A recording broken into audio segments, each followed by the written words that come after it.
Donc on continue toujours notre exploration de style component et cette fois-ci on va voir comment est-ce qu'on peut ajouter des pseudo-éléments à nos composants. Donc moi je souhaiterais ici à ce niveau, lorsque je survole le outline, je veux que la couleur redevienne blanche et que le background redevienne bleu. Donc je viens à ce niveau ici et je vais ajouter le hover. Donc on ajoute le hover, on utilise un style qui est proche du SCSS ou du SAS. Donc je vais mettre E2.over. Je vais dire ok, lorsque je fais un hover, je veux qu'un background, le background color soit bleu.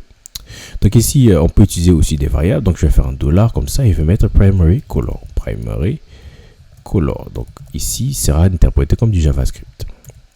Donc je vais faire un background color à primary color. Je vais faire un color à, je vais mettre ici white.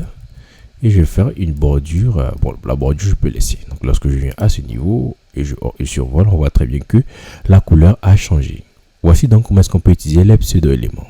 On ne peut pas que se limiter à over, on peut utiliser after, click, on peut utiliser n'importe quel pseudo-élément que vous connaissez avec le CSS.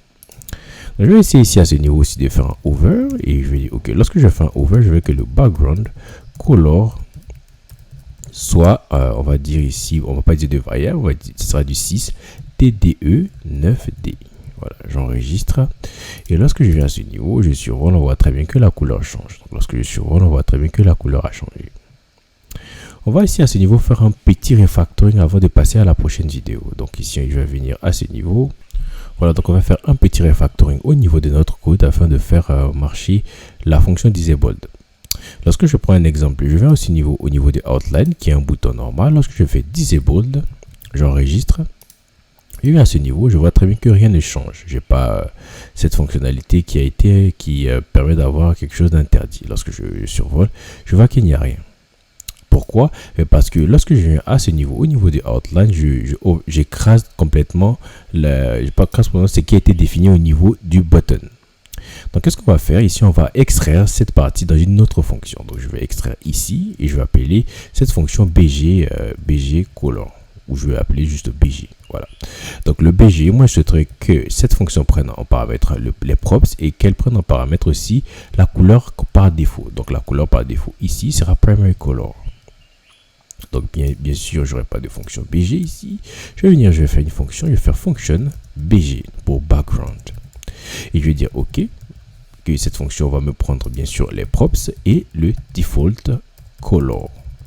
Donc, je vais à ce niveau dire OK, si props disable existe, dans ce cas, tu vas me retourner plutôt, voilà, je vais copier, je vais effacer ici.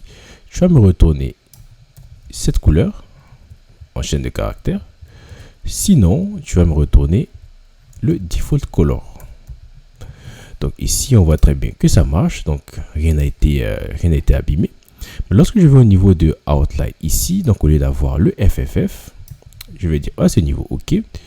Utilise-moi du JavaScript et tu vas faire la fonction qui va prendre props.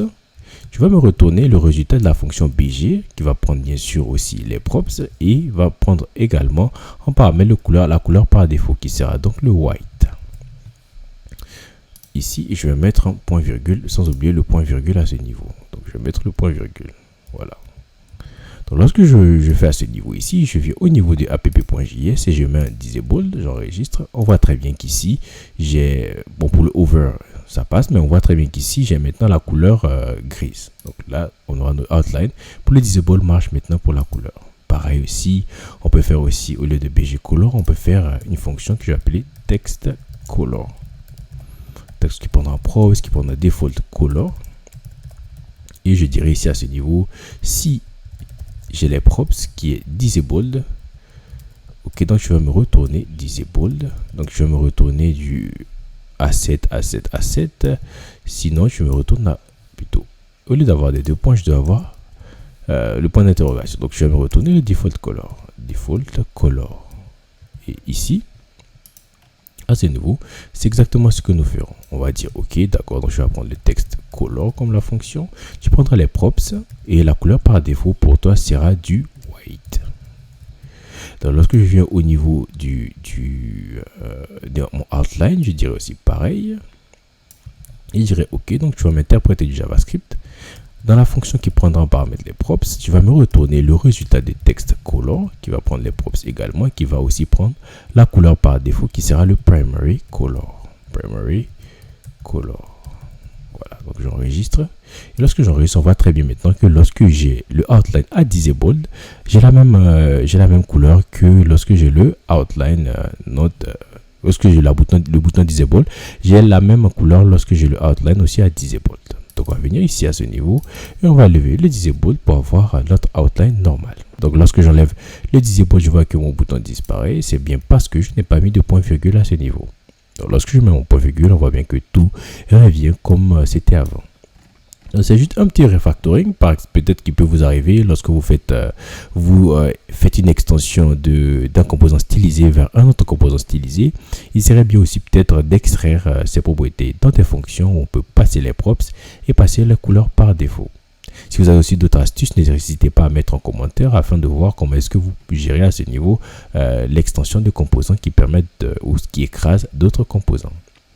On va donc se retrouver dans la prochaine vidéo où on va voir les media queries. On va voir comment est-ce qu'on pourra ajouter quelque chose d'assez responsive avec les media queries et styled components.